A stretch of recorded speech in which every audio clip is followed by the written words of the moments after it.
Okay, there she is, Miss DiDi. She did a really good job. We worked on some bark inhibition, being around a new area. She did really well on sit and down. Here she is looking out the window. We're going to make the drive back and we'll see how she does. I want to mention another tool that I used was the penny shaker again. See how, good girl. You want to reward that every time she pays attention to you, because that is going to make her want to look to you for direction, and that's what we want.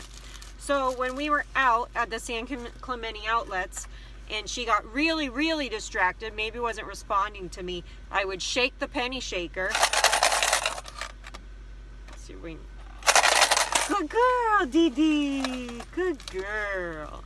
And a couple of shakes and she would respond by looking at me, and I would treat that, which would totally interrupt whatever she was fixated on. So that penny shaker can be very useful in many different situations.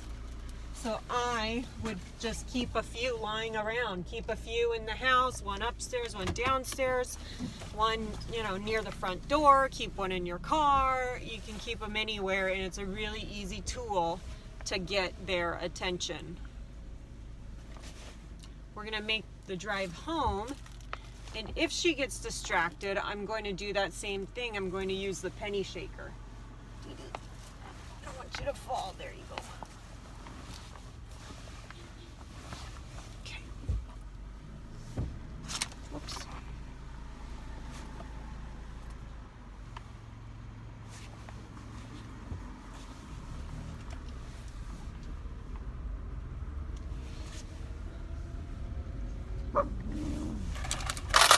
Good girl, good girl. So she wanted to bark there. She saw a person walking by. And it's a little hard sometimes to shake the penny shaker, drive, and reward at the same time. So this is never something that you want to do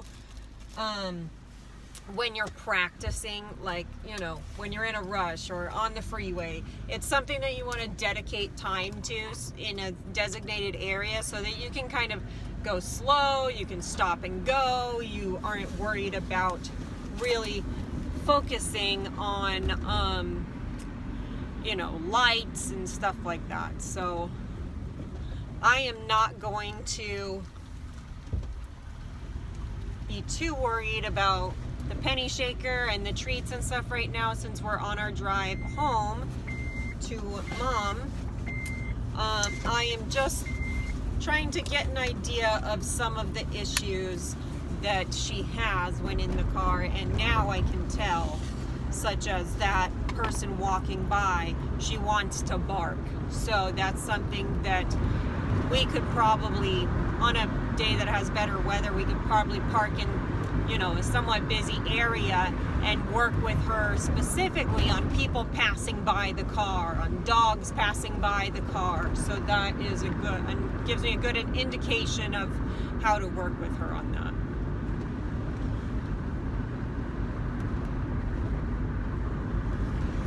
Good job, DiDi. So she's a little more interested now that the weather's better and I can have the window down.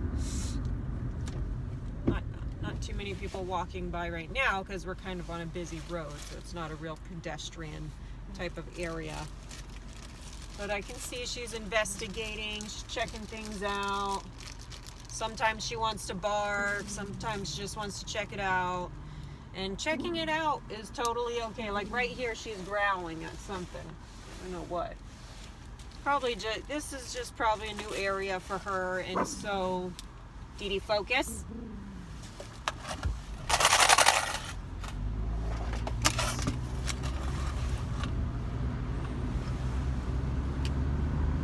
So, like I said, this is definitely something we'll have to work on more in a secluded area so that we're not shaking the penny shaker, giving treats, and trying to stay safe all at the same time. So we will continue to work on that with the car.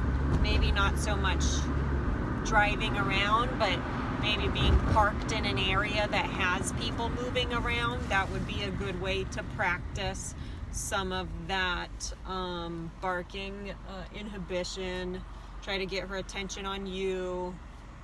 You can do that with the penny shaker and the treats. Anytime she's paying attention to you instead of barking is a good thing. So we're going to reward that. So like right now, we're at a red light. I'm going to give her some treats because she's looking right at me, and that's exactly what I want. I want DiDi to be looking at me for guidance pretty much all the time. Good girl. Good girl, DiDi.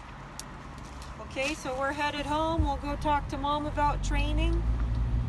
And that's it for DiDi for today. You gonna say bye, DiDi?